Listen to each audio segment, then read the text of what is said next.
সামনেই পয়লা বৈশাখ আসছে, তার জন্য তো স্পেশাল মেনু বানাতে হবে নাকি। তা চলো, রমাস কিচেনে স্বাগত সবাইকে। আজ আমি বানিয়েছি হলো শাহি পনির, তার সাথে আছে হলো লেমন রাইস। দুর্দান্ত একটা রেসিপি। তা চলো কিভাবে বানাই দেখা যাক। তার আগে যারা ফেসবুক থেকে দেখছো, চ্যানেলটা একটু ফলো করার অনুরোধ রইল। আর যারা ইউটিউব থেকে দেখছো, তারা চ্যানেলটা একটু সাবস্ক্রাইব করে দিও।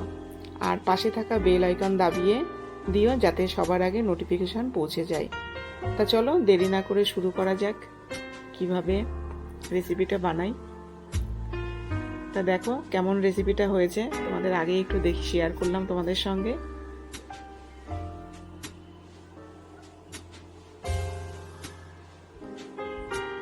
দারুণ ইয়াম্মি ইয়াম্মি না?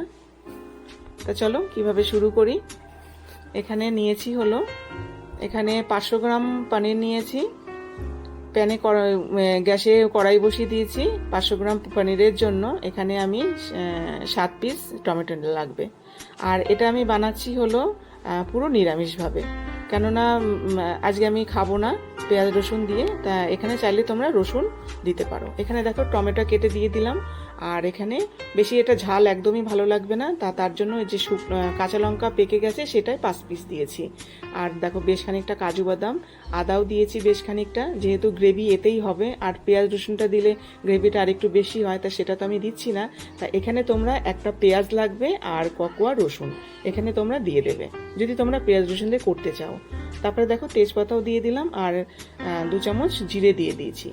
আর কাশ্মীরি লঙ্কাটা দিলাম একটু কালারটা সুন্দর আসার জন্য, গ্রেভিটা। তা সেই জন্য মশলাটা বেশ সুন্দর কালার হবে, তার জন্য আমি কাশ্মীরি লঙ্কা দিয়ে দিলাম। আর দেখো 1 বাটি আমি জল দিয়ে দিয়েছি। এরপরে জল ইউজ হবে না, এই গ্রেভিতেই আমার রান্নাটা করতে হবে।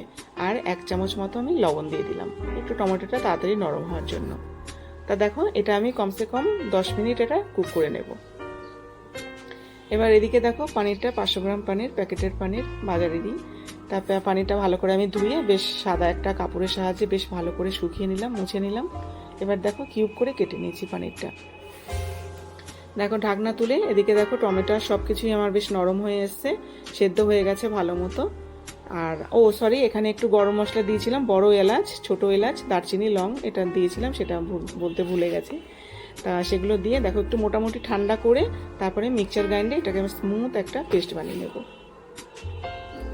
তারপরে খালি পেস্ট বানালেই হবে না, তারপরে এটাকে ছাকনার সাহায্যে কিন্তু ছেঁকে নিতে হবে। ছেঁকে কেন নিতে হবে, যে মানে গ্রেভিটা যেটা একদম মানে মাখমল যেরকম স্মুথ হবে ভীষণ, ঠিক আছে, নরম বাটারের মতো খেতে লাগবে। তা তার জন্য আমাকে ছেঁকে ছোবাটা বাদ দিতে হবে। এটা এতটাই টেস্ট হয়, কি বলবো, অসাধারণ লাগে খেতে। বাটার পনির, শাহি পনির এগুলো সব একই রকম প্রসেস, সামান্য একটু আলাদা থাকে। দেখো কি সুন্দর হয়েছে, দেখেছো, একদম নরম স্মুথ, একদম মুখে দিলে একদম পুরো বাটারের মতো লাগবে। তারপর দেখো এটা ছাকা হয়ে গেল। এবার আমি এখানে ঘি দিয়ে দিলাম, বড় চামচের 1 চামচ। আর বেশ খানিকটা বাটার দিয়ে দিলাম। এটা আমি বাটার আর ঘি রান্না করছি। তোমরা চাইলে এখানে বাটারের সাথে একটুখানি রিফাইন তেলও দিতে পারো, কোনো অসুবিধা নেই। আর এখানে আমি 2টো কাঁচা লঙ্কা চিড়ে দিলাম। আর এখানে একটুখানি রসুন কুচি দিতে হবে। তা আমি তো রসুন কুচি আজকে খাবো না, তার জন্য আমি রসুনটা দিলাম না। তা এখানে তোমরা দিয়ে দিতে পারো রসুন কুচি। দিয়ে বেশ পনিরটা হালকা এপিট করবে, জাস্ট 2 সেকেন্ড 3 সেকেন্ড এপিট ওপিট করে ভাজতে হবে, লাল করা যাবে না কিন্তু।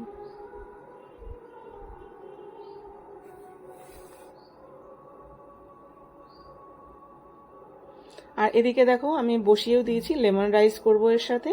তা একটু লবণ দিয়ে দিলাম আর একটু ভিনিগারও দিয়ে দিলাম। ভিনিগারটা কেন দিলাম, যে রাইসটা একদম পুরো সাদা ধবধবে হওয়ার জন্য। রাইসটা এদিকে হতে থাকুক। তারপরে দেখো এদিকে আমার হয়ে গেছে ভাজা পনির। একটু কাশ্মীরি লঙ্কা ছড়িয়ে দিলাম, আর একটু হলুদ গুঁড়ো, আর একটু জিরে গুঁড়ো। জিরে গুঁড়ো তো তখন ওখানে জিরে আর কি গোটা দিয়েছিলাম, তো এখানে একটু ধনে গুঁড়ো দিয়ে দিলাম। তা দিয়ে বেশ হালকা একটু 2 সেকেন্ড নাড়াচাড়া করে এবার যে মশলাটা করেছিলাম গ্রেভিটা, সেই গ্রেভিটা দেখো আমি দিয়ে দিলাম। এতেই কিন্তু গ্রেভিটা হবে, ঝোলটা হবে, আর কোনো এখানে জল ইউজ হবে না। দেখো কি সুন্দর একটা রেডি হয়ে গেল। দেখো দেখেই তোমরা বুঝতে পারছো যে কি অসাধারণ লাগবে খেতে, এটা একদম পুরো মাখনের মতো। তারপরে দেখো স্বাদ মতো আরেকটু লবণ দিয়ে দিলাম, গরম মশলা, আর এটা কাসুরি মেথি একটু ছড়িয়ে দিলাম। বেশ এখানে একটু মিডিয়াম ফ্লেমেই এটা রান্নাটা করবে, বেশি হাইতে দেবে না, যেহেতু কাজু বাদাম আছে, এটা তলায় লেগে যেতে পারে।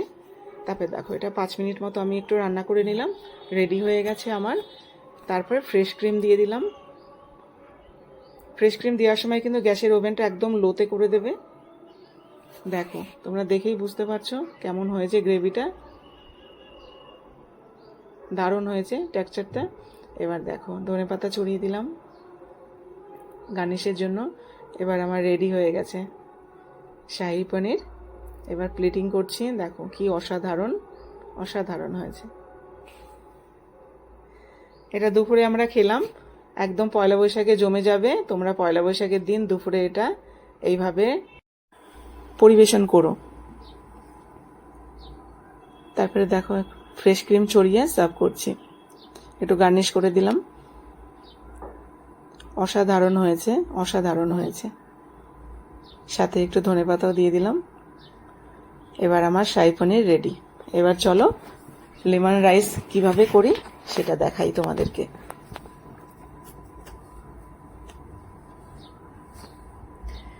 এখানে দেখো রাইসটা তো আমি নামিয়ে নিয়েছিলাম, তারপরে এখানে রিফাইন তেল দিয়ে দিলাম। এবার এখানে সর্ষে ফোড়ন দিতে হবে, 2-3 চামচ রিফাইন তেল দিয়েছি, সর্ষে ফোড়ন দিয়ে দিলাম। আর এখানে দেখো ছোলার ডাল নিয়েছি, আর বিউলির ডাল নিয়েছি, আর যে চীনা বাদাম ওই বাদাম নিয়েছি, দিয়ে দিলাম তেলের মধ্যে। বেশ একটু এবার আস্তে আস্তে করে লো ফ্লেমে, মিডিয়াম লো ফ্লেমে ভাজতে হবে আর কি। আর 2টো শুকনো লঙ্কাও দিয়ে দিলাম। দেখো আস্তে আস্তে এইভাবে ভাজতে হবে। এবার আমি কটা কারি পাতা দিয়ে দিলাম, গাছের কারি পাতা একদম। এবার সামান্য একটু কালারের জন্য হলুদ দিয়ে দিলাম। এবার দেখো রাইসগুলো সব দিয়ে, কিছুই না, এটা তো একদমই নর্মাল একটা, একদম তাড়াতাড়ি হয়ে যায় চটজলদি। দেখো এবার সব রাইসের সঙ্গে ভালো করে মিশিয়ে দিয়ে, এবার একটু লেবুর রস, লেমন রাইস যেহেতু লেবুর পরিমাণটা একটু বেশি দিতে হবে, একটু লেবুর যে ফ্লেভারটা যাতে আসে সেই বুঝে তোমরা দেবে যতটা রাইস করবে। দেখো রেডি হয়ে গেল আমার লেমন রাইস, শাহী পনিরের সাথে লেমন রাইস। এইভাবে পয়লা বৈশাখটা তোমরা জমিয়ে খাওয়া দাওয়া করো দুপুরটা। ভিডিওটা ভালো লাগলে একটু লাইক কমেন্ট করে দিও। এরপর আসবো নতুন এক রেসিপি নিয়ে। ভিডিও এতক্ষণ দেখার জন্য অনেক অনেক ধন্যবাদ।